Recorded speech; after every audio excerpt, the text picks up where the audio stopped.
चलिए बढ़ते हैं तो आगे।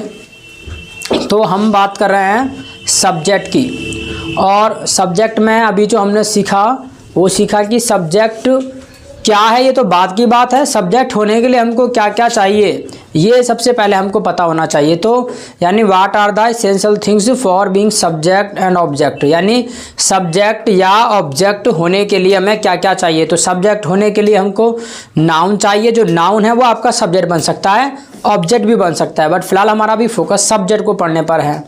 इसके अलावा प्रोनाउन है, जो प्रोनाउन है वो आपका बन सकता है सब्जेक्ट। इसके अलावा ऑब्जेक्ट भी बन सकता है, बट हमारा फोकस जो है भी फिलहाल सब्जेक्ट को पढ़ने पर है।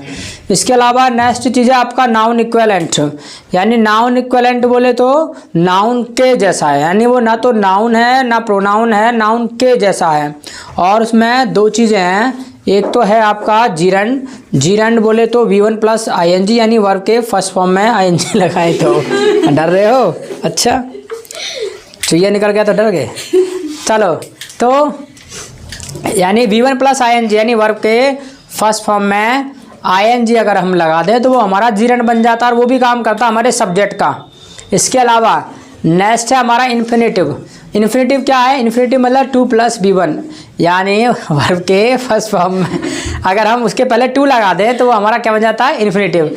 अब इनको ऐसा डर लग रहा है कि दोबारा ना आ जाए, भाई क्या पता है फिर से हमारे ऊपर चढ़ गया तो क्या होगा, है ऐसे है। चलो ठीक है, अब ना आ रहा, भूल जाओ। तो कहने का मतलब ये है कि अभी हमने ये जानने की कोशिश की कि सब्जेक्ट होने के लिए हमको जो है क्या क्या चाहिए, तो ये अब हमको पता चल गया। अब क्वेश्चन यही है कि सब्जेक्ट है क्या, आखिरकार हम सब्जेक्ट किसे कहते हैं। ठीक है, अब हम पढ़ने वाले हैं कि सब्जेक्ट आखिरकार हम किसे कहते हैं, यानी हम कह सकते हैं व्हाट इज सब्जेक्ट, आखिरकार सब्जेक्ट है क्या। ठीक है, सब्जेक्ट का क्या मतलब है। अब क्वेश्चन मार्क है ये है कि सब्जेक्ट क्या है, व्हाट इज सब्जेक्ट। तो ध्यान रखिएगा, सब्जेक्ट का क्या मतलब होता है। सब्जेक्ट का मतलब होता है it starts a sentence, it starts a sentence, यानी ये सेंटेंस की शुरुआत करता है। यानी सब्जेक्ट का मतलब है यह वाक्य की शुरुआत करता है। अगर मैं हिंदी में भी लिखना चाहूँ तो हिंदी में भी लिख सकता हूँ, यह वाक्य की शुरुआत करता है, यानी जो वाक्य को शुरू करे, ठीक है, उसी को हम क्या कहेंगे? शुरुआत करता है। यानी जो सेंटेंस की शुरुआत करेगा उसी को जो है हम कहेंगे आपका सब्जेक्ट। यानी ये सेंटेंस की शुरुआत करता है, वाक्य के शुरू में आता है। जैसे फॉर एग्जाम्पल, मैं अभी दिखा भी दे रहा हूँ तुमको, जैसे मैं एग्जाम्पल देना चाहूँ तो मैं कह दे रहा हूँ, जैसे मैंने कहा ही गोज़ टू मार्केट, हमने कहा ही गोज़ टू मार्केट। अब आपको कोई पूछे भाई इसमें सब्जेक्ट क्या है, तो ध्यान रखिएगा जो सेंटेंस को शुरुआत करता है वही आपका सब्जेक्ट होता है। तो यहाँ पे सेंटेंस को शुरुआत कौन कर रहा है? ही। तो यहाँ पर आपका सब्जेक्ट क्या हुआ? ही। तो यहाँ पर आपका सब्जेक्ट क्या हुआ? ही। इसके अलावा नेक्स्ट में लिखना चाहूँ, मैंने कहा मान लीजिएगा राजू प्लेस क्रिकेट, मान लीजिएगा मैंने कहा राजू प्लेस क्रिकेट। तो राजू प्लेस क्रिकेट, यहाँ पर सेंटेंस की शुरुआत कौन कर रहा है? राजू कर रहा है। सो इट मीन्स राजू यहाँ पर सब्जेक्ट है। बात समझ में आ रही है? तो यानी जो सेंटेंस की शुरुआत करे वो आपका सब्जेक्ट होता है। इसके अलावा नेक्स्ट बात ये है कि ही क्या है, कोई पूछे सब्जेक्ट तो है, ठीक है, लेकिन ये कौन सी चीज़ है? ये क्या है? प्रोनाउन है। ही आपका प्रोनाउन है। क्यों? क्योंकि ये किसी का नाम नहीं है। क्योंकि सब्जेक्ट कौन बन सकता है? या तो नाउन बनेगा, या प्रोनाउन बनेगा, या नाउन इक्विवेलेंट बनेगा।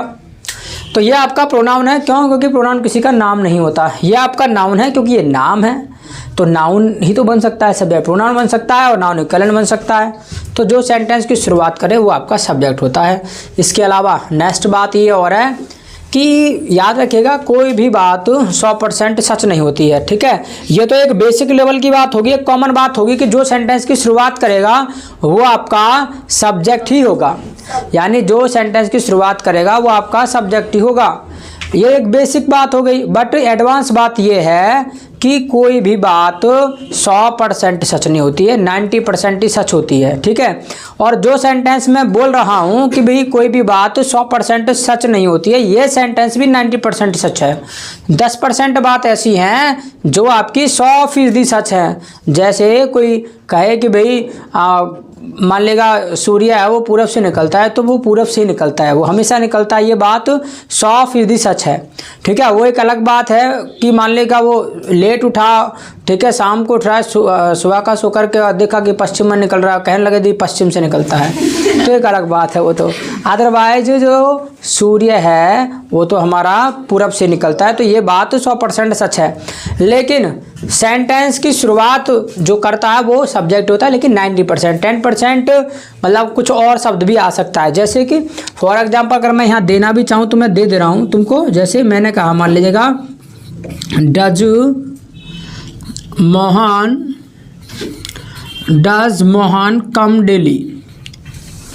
मान लीजिएगा मैंने लिखा डज मोहन कम डेली। अब कोई आपसे पूछने लगे कि भाई सेंटेंस ये है यहाँ पर सामने और इसमें सब्जेक्ट क्या है। अब इसी बात का आप रट्टा मारे रहें कि भाई जो वर्ड सेंटेंस की शुरुआत करता है वो आपका सब्जेक्ट होता है, तो फिर बात गड़बड़ में पड़ जानी है, क्योंकि शुरुआत में क्या है डज, तो भाई डज तो आपका नहीं है, ये तो एक हेल्पिंग वर्ब के रूप में आ रहा है यहाँ पर। और ये क्या होता है हेल्पिंग वर्ब, हम ये आने वाले टाइम में पढ़ेंगे। और प्लस ना तो ये नाउन है, ना ये प्रोनाउन है, ना ही नाउन इक्विवेलेंट है, तो फिर आपका ये हो कैसे सब्जेक्ट हो सकता है, नहीं हो सकता। इसलिए यहाँ पर जो नाम है वो नाउन है, वो क्या है, मोहन है, तो इसलिए सब्जेक्ट यहाँ पे क्या है, मोहन। तो इस बात का भी ध्यान रखना है कि ये बात तो हमने कह दी, ये तो जनरल बात होगी, 90% वाली बात होगी कि जो वर्ड सेंटेंस की शुरुआत करेगा वो आपका सब्जेक्ट होगा, ठीक। तो इतना आपको पता चला कि सब्जेक्ट क्या है। अब कोई पूछे कि सब्जेक्ट क्या है तो हम कह सकते हैं इट स्टार्ट्स आ सेंटेंस, यानी ये सेंटेंस की शुरुआत करता है, वो आपका सब्जेक्ट होता है। इसके अलावा वो कौन कौन सी चीज़ें हैं भाई जो सब्जेक्ट बन सकती हैं, भाई नाउन है वो बन सकता है, प्रोनाउन है बन सकता है, नाउन इक्विवेलेंट है बन सकता है, ठीक। इसके अलावा नेक्स्ट बात आती है आपकी टाइप्स ऑफ सब्जेक्ट, यानी अब हम बात करने वाले हैं types of subject. Types of subject, आखिरकार सब्जेक्ट के प्रकार कितने होते हैं। अगर हम सब्जेक्ट के प्रकार की बात करें तो इसके प्रकार कितने होते हैं, तो ध्यान रखिएगा। अगर हम सब्जेक्ट के प्रकार की बात करते हैं तो देयर आर टू टाइप्स, यानी दो प्रकार के होते हैं। अगर हम सब्जेक्ट को टाइप की बात करें तो दो प्रकार के सब्जेक्ट होते हैं। कौन कौन से होते हैं वो ज़रा देख लो यहाँ पर। जैसे कि पहला जो होता है आपका वो होता है आपका डूअर। क्या होता है, डूअर, यानी जो पहला होता है आपका टाइप्स ऑफ सब्जेक्ट वो है आपका डूअर। और जो दूसरा होता है ना वो होता है नॉन डूअर। क्या होता है, नॉन डूअर। क्या होता है, नॉन डूअर। यानी डूअर बोले तो करने वाला, यानी डूअर बोले तो करने वाला, इसका मतलब होता है करने वाला। जो आप आज तक पढ़ते आए हैं कि भाई सब्जेक्ट का मतलब होता है कर्ता, और कर्ता बोले तो करने वाला, यानी जो करने वाला होता है वो आपका सब्जेक्ट होता है। लेकिन ऐसा नहीं है कि जो करने वाला है सिर्फ वही सब्जेक्ट होता है, जो न करने वाला है नहीं भी करने वाला है। नॉन डूअर का मतलब यही होता है, नॉन डूअर का मतलब है न करने वाला, यानी जो न करने वाला भी है ना, जो कुछ नहीं कर रहा है, वो भी आपका कहलाएगा सब्जेक्ट। कैसे कहलाएगा वो हम अभी देखे ले रहे हैं एग्जाम्पल के तौर पर। जैसे मान लीजिएगा मैं यहाँ पर हिंदी में ही लिख रहा हूँ दो सेंटेंस। जैसे मान लीजिएगा मैंने कहा राजू पीटता है, मैंने लिखा राजू पीटता है। अब आप देखेंगे हिंदी में भी सेंटेंस लिख रहा है तो कोई प्रॉब्लम नहीं है, हमने कहा कि इसमें कोई पूछे भाई सब्जेक्ट क्या है, तो आपको देखना है कि सेंटेंस की शुरुआत कौन कर रहा है, तो शुरुआत कौन कर रहा है, राजू। तो राजू यहाँ पर सब्जेक्ट है। अब बात ये आती है कि ये आपका डूअर है कि नॉन डूअर है, यानी करने वाला है कि न करने वाला है। तो आप देखेंगे राजू पीटता है, तो यानी राजू कुछ काम कर रहा है, यानी राजू पीटता है, यानी राजू पीटने का काम कर रहा है। ठीक है, तो इसका एक कोई एक्शन है, कोई काम है, कोई वर्क है कि वो करता है, यानी राजू पीटता है, राजू जाता है, राजू खाता है, वो ये करता है, वो ये करता है। ठीक है, मोहन ये करता है, गोलू ये करता है, दीपक ये करता है। तो इस तरीके से, तो ये तो करने की बात हो गई। तो जब करने की बात हो गई तो ये हमारा डूअर है। ठीक है, राजू पीटता है।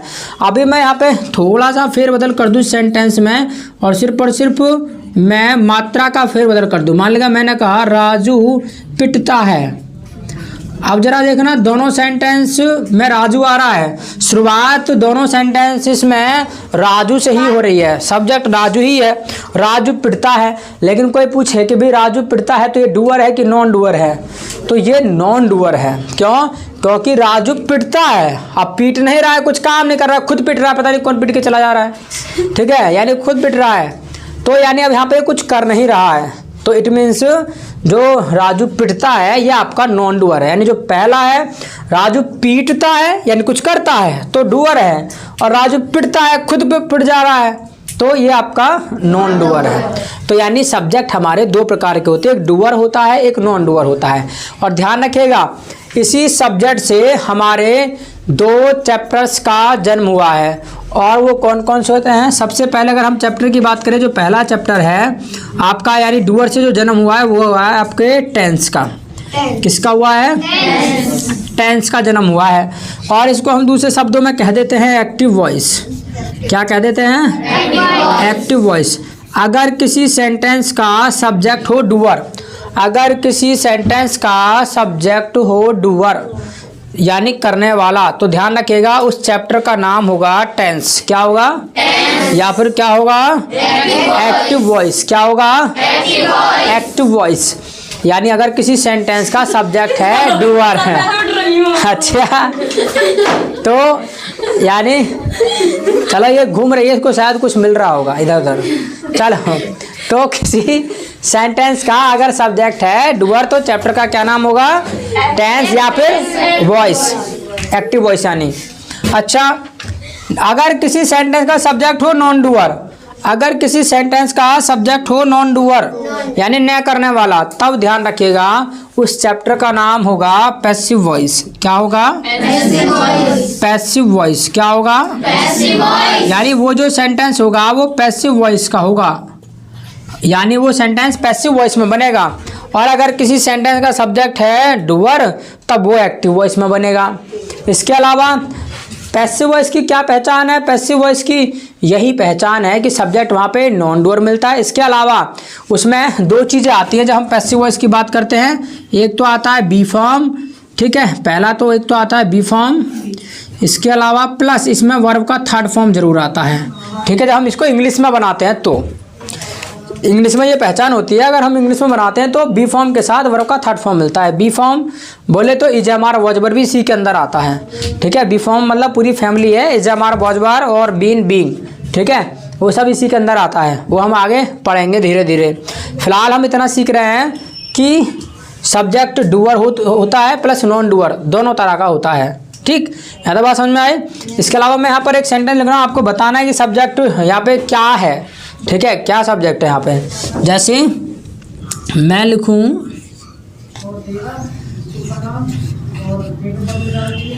दीपक को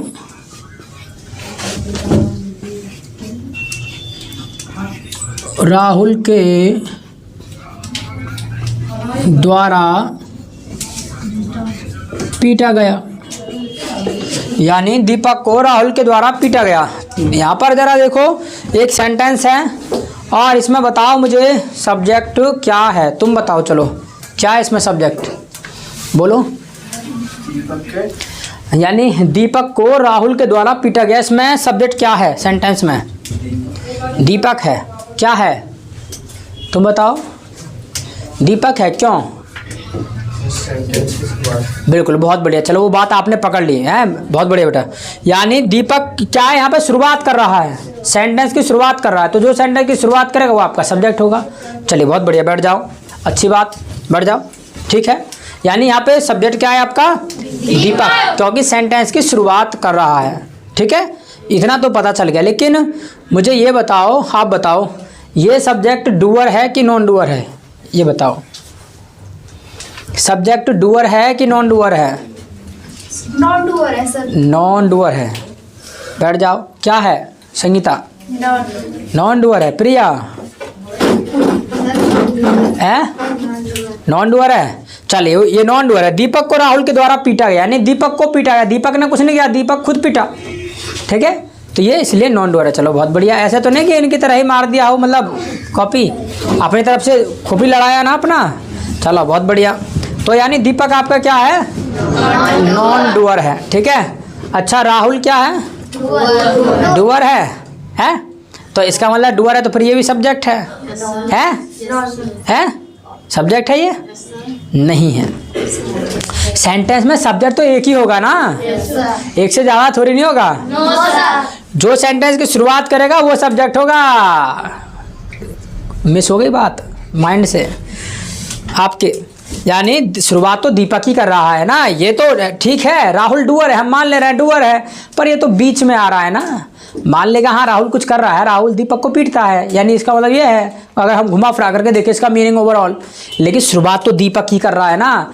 और जो शुरुआत करता वही तो सब्जेक्ट होता है। अब बीच में क्या घुसड़ रहा है उससे हमको क्या मतलब, ठीक है, क्लियर, पसंद आ रही है? तो सब्जेक्ट क्या है ये भी आपको पता चल गया, टाइप्स ऑफ सब्जेक्ट भी अब आपको पता चल गया। इतना लिखेंगे उसके बाद आगे बढ़ेंगे।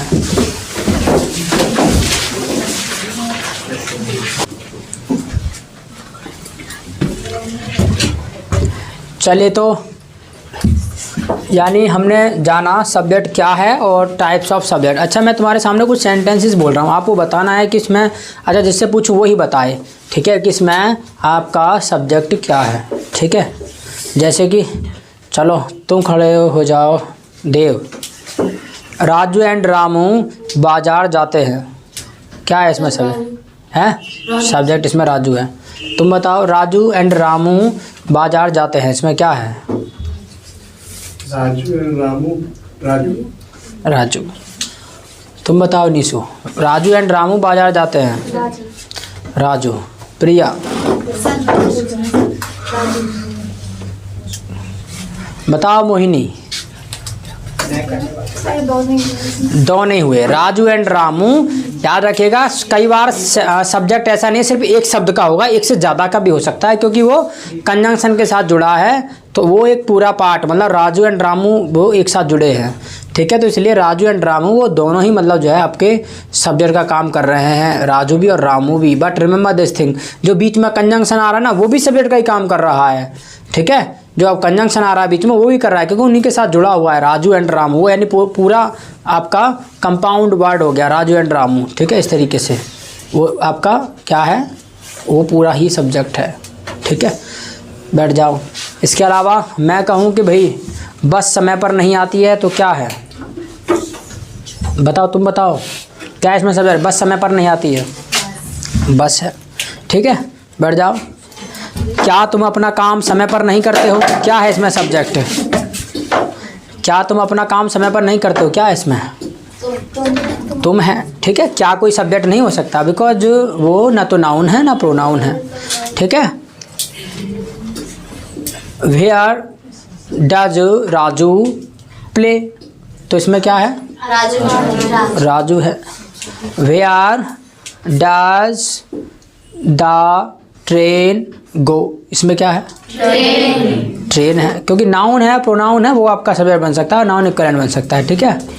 इसी तरीके से हम कहें singing is a art, singing is an art, singing, इस तरीके से, ठीक है। तो समझ में आ रहा ना, ठीक है। तो आज इतना ही छोड़ेंगे, बाकी चर्चा कल करेंगे। So thank you so much.